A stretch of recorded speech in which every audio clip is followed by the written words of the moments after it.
अस्सलाम वालेकुम my dear friend, आज मैं बात करने वाला हूं अपनी फेवरेट कैंडलस्टिक पैटर्न यानी कि मारुबुजो। मारुबुजो की निशानी ये है कि इसके ऊपर और नीचे कोई विक नहीं होती, कोई स्पाइक नहीं होता, लेकिन रियल टाइम में अगर वो छोटा मोटा हो तो वो भी एक्सेप्टेबल होता है। अगर ये मार्केट डाउन ट्रेंड में जा रही है तो उस टाइम ये रेड कैंडल बन जाए फुल मारुबुजो तो ये कंटिन्यू ट्रेंड की निशानी होती है।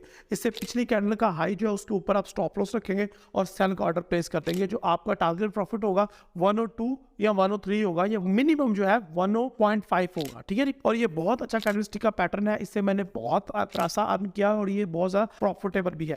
अगर ये 3 कैंडल्स मुसलसल बन जाए तो ये स्ट्रॉन्ग पैटर्न की निशानी है, यानी कि ये स्ट्रॉन्ग बाय या स्ट्रॉन्ग सेल की निशानी है। और अगर मार्केट ये पैटर्न क्रिएट कर दे तो आपके लिए एक अच्छी चीज है, आप इससे अच्छा पैसा बना सकते हो। ये किसी भी ट्रेंड की मजबूती शो करते हैं, कितना ज्यादा मजबूत बुलिश और बेरिश ट्रेंड है। इसी तरह की और वीडियो देखने के लिए आप चैनल को सब्सक्राइब करें।